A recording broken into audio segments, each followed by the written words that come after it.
Now, I look around and what I see is a world that isn't working properly. In the West, I see people diseased and dying through excess. There's too much of everything. There's too much food, there's too much alcohol, there's too much drugs, and there's too much money. And in the East, I see people diseased and dying through lack. There's not enough. There's not enough food, there's not enough water, there's not enough jobs, and there's not enough money. I see endless wars with no resolution in sight. I see people everywhere disconnected from one another and the land which they live. I look at these global issues and I think, how can I help solve them? I've decided to start in Laxey. I am passionate and dedicated to encouraging positive change upon our planet, person to person, and believe that anything is possible when care, compassion, and understanding are applied. Now, I'd like to share a little bit about the journey I've been on over the past 12 months, which has led me here today. It was exactly a year ago.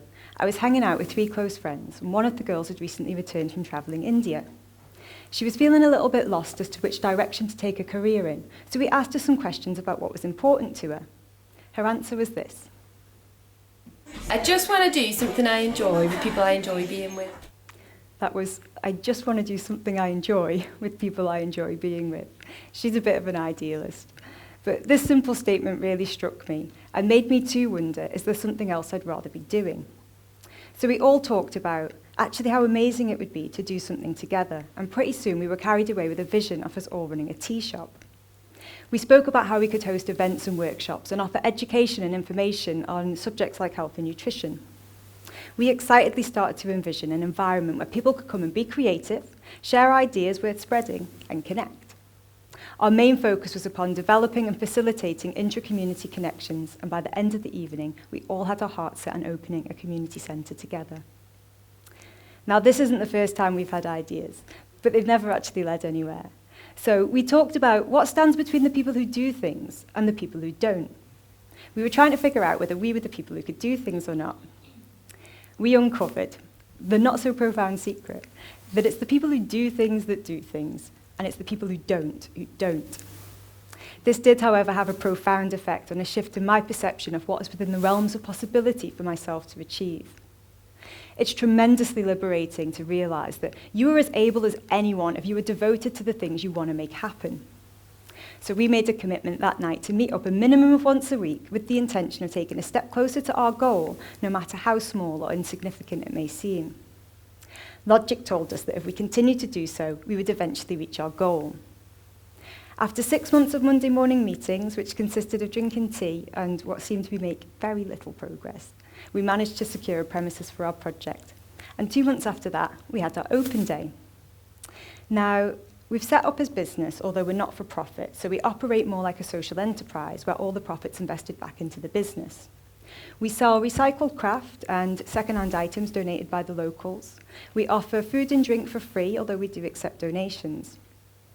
Between the sales and donations, we're managing to sustain the centre. We have a little library where people are free to take, borrow, swap books as they please, and we offer free Wi-Fi. Now, although we're all well accustomed to living on low incomes, and we know how to make the most out of a little money, the task of turning an empty shop into the community centre with no funds was a challenge indeed. But we managed to kit the whole place out with unwanted items from Freecycle, the local amenity sites, and excess stuff from our own homes. I had a shocking amount. We collected unwanted furniture, fabrics, paints, cutlery, cups, and anything else we could recycle. One man's junk truly is another's treasure. We made new covers for old cushions out of scrap fabric along with curtains, and luckily my partner is a very handy man, so he designed and built the display units and shelves. We did have a bit of a panic about a month before we opened on how we were going to create a counter with no money.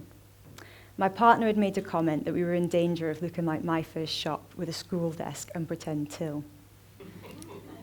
Yeah, that vision gave us enough motivation to search the internet for inspiration on recycled counters. We found this. After a fire at the School of Architecture at the Delft University of Technology, they rebuilt their reception desk with books salvaged from the library. So we spent the next few weeks back and forwards from the amenity sites, loading our cars up with unwanted hardback books, and we completed our mission about midnight the night before we opened. It's a real feature and always a talking point for new visitors. This project made us realise just how much can be achieved without money when people come together and spend nothing but their time. With our project now complete, we were free to start developing new ideas within the centre, so when we heard about time banking, we knew this was the perfect project to help us meet our objective. So what is time banking? Time banking is a system of reciprocal service exchange where time is used as currency. Every time credit has the value of an hour, and everyone's hour is as valuable as each other's.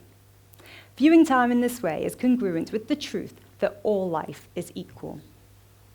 Time banks have helped deliver healthcare, build social support networks for vulnerable groups such as the elderly and those with learning disabilities, and foster culturally specific initiatives such as women's rights in Senegal. But time banks are flexible, so they can be adapted to meet the needs of the community they're operating in. In my village, I think it will be used largely for services that would normally be done on a volunteer basis, like feeding the neighbours' pets, or picking up someone's shopping or babysitting. Using it in this way offers incentive to do favours for one another. But they can also be used for services such as hairdressing, DIY jobs, or gardening. An example of a typical service exchange would be a teenage boy looking for some extra tuition, and a retired tutor looking for some basic garden maintenance. Now, a direct credit swap, such as this one, has the added value of building connection. Now, not only do these two people have a need met, but they now know each other, and maybe they'll say hello when they pass in the village. Now, although time banking is a system of currency, its main emphasis is in the social sphere, not the economic sphere. Daniel Airley's book, Predictably Irrational, offers some insight into what this means. He argues that we live in two worlds simultaneously. There's the market world, where everything is rooted in the exchange of money, goods, and competition. And there's the social world, where we do favours for one another and volunteer for community or charity organisations. There's a useful example to illustrate what happens if you mix the market world with the social world. A daycare centre was discontent that parents were picking up their children late, so they introduced a fine to help solve the problem. But instead of reducing the rate actually increased. Why would this be? By introducing the market world into the social world, parents now felt that it was acceptable to pick up their children late because they paid for it. Other observations of non-profit organisations echo this result. As soon as you start paying volunteers for basic activities, their motivation drops sharply. So if time credits serve as currency, does time banking introduce the market world into the social world? It appears the contrary is the case, and that time banking could serve as an engine for mutual exchange and co-creation within the social world. Time banking has been attributed to Edgar Kahn, who believed that one of the major failings of many social service organisations was their unwillingness to enrol the help of those people they were supporting. He called this a deficit-based approach to social service, where people were viewed only in terms of their needs. Time banking takes an asset-based approach, which focuses more upon the contributions which everybody can make to their community. He theorised that time banking could help rebuild the infrastructure of trust and caring, which strengthens families and communities. And he hoped that it would enable individuals to become more self-sufficient, insulate themselves from the unpredictable nature of politics, and tap the capacity of those who were in effect being dismissed as freeloaders. So what does time banking do? It recognises people as assets. It promotes equality. It encourages intergenerational activities, and it strengthens communities. Now, I'm not suggesting that time banking can replace the monetary system entirely, but it can perhaps help fill the gaps that were traditionally filled by extended family or neighbours. The added bonus is it helps us realise that we all have skills that are valued by others.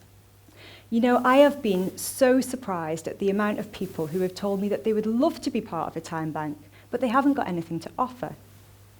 Normally, after a few questions, you discover that they speak 3 languages, they're an aromatherapist, and they can do bookkeeping. It's really quite standard for people to not recognise their value.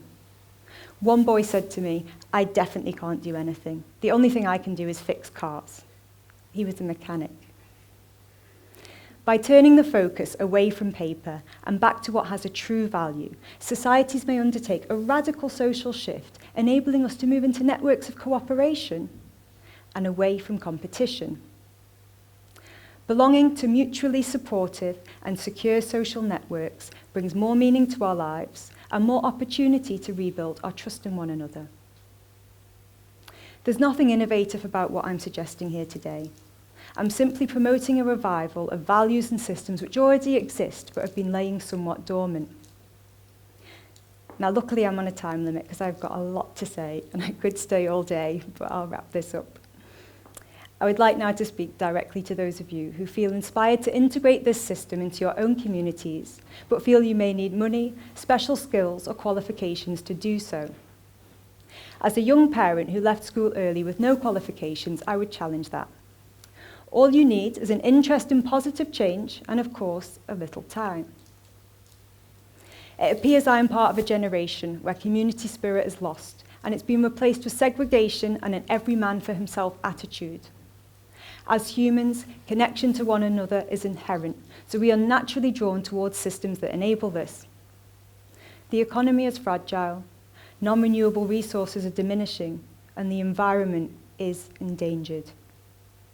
If we want to survive, I believe we must invest our energies into creating and implementing new systems which are sustainable and align personal goals to meet the needs of the whole. So many of us see the problems we are faced with, but we are overwhelmed with the scale of them, so we do nothing because we feel so powerless.